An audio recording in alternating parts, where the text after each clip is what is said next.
जय श्री कृष्ण। दोस्तों, आज की इस वीडियो में गीता के श्लोकों से और बीमारियों से, जीवन में आने वाले कष्टों से कैसे लड़ें, यह हम बताने वाले हैं। तो इस वीडियो को अंत तक जरूर देखिएगा। जीवन का सबसे मूल्यवान उपहार है स्वास्थ्य, परंतु जब कोई व्यक्ति गंभीर बीमारी से ग्रस्त हो जाता है तब उसका मनोबल टूटने लगता है।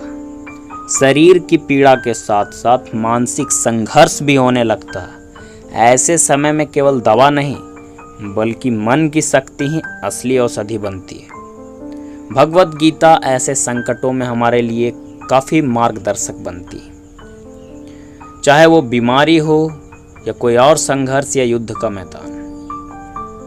दोस्तों, जैसा कि आप सबको पता है कि मन को जीतना सबसे बड़ा युद्ध है। भगवान श्री कृष्ण गीता अध्याय 6 के श्लोक संख्या 6 में बोलते हैं, बंधुरात्मात्मनस्तस्य येनात्मैवात्मना जितः अनात्मनस्तु शत्रुत्वे वर्तेतात्मैव शत्रुवत्। अर्थात जिसने अपने मन को वश में कर लिया वह अपना मित्र है, जिसने मन को वश में नहीं किया वह अपना ही शत्रु बन जाता है।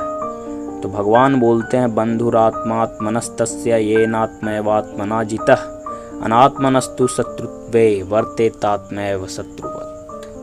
तो अपने मन को जिसने वश में कर लिया है वो अपना मित्र है, और जिसने वश में नहीं किया वो अपना ही शत्रु है।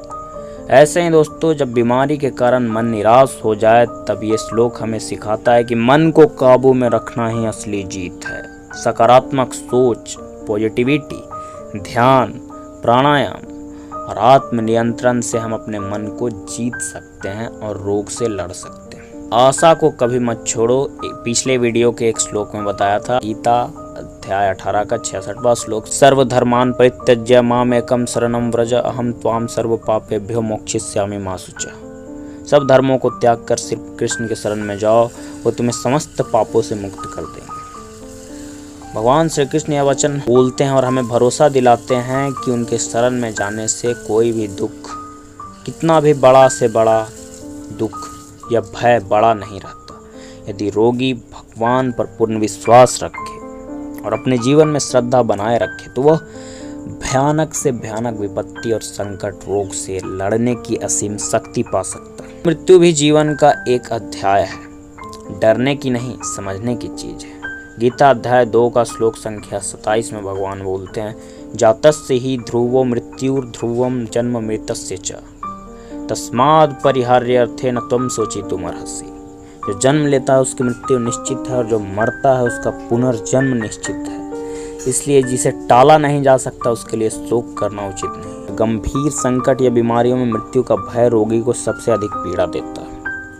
यह श्लोक हमें सिखाता है कि मृत्यु जीवन की एक अनिवार्य प्रक्रिया है, डर नहीं।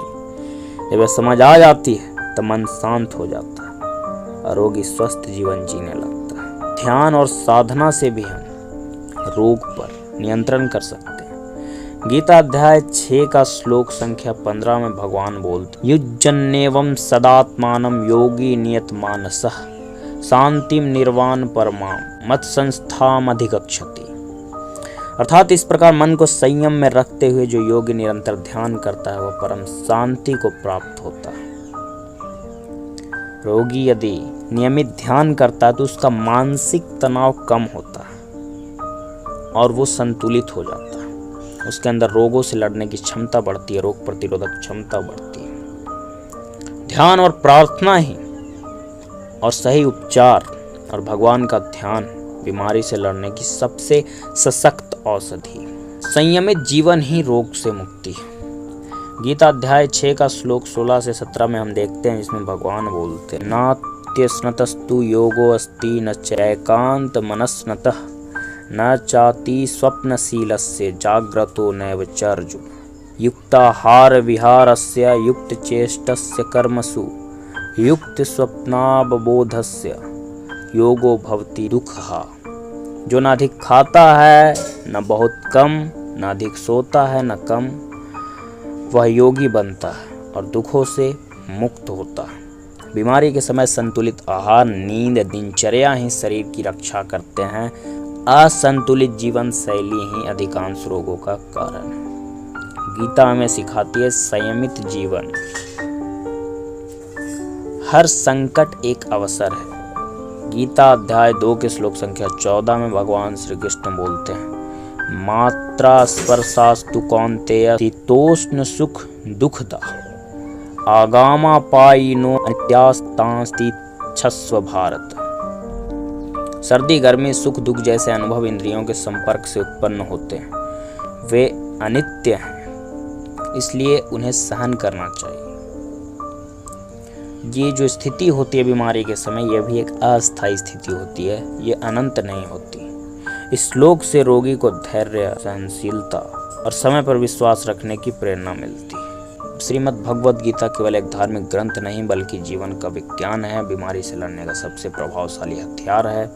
मनोबल, आत्मविश्वास और आस्था, यह तीनों गीता के श्लोकों से मिलते हैं।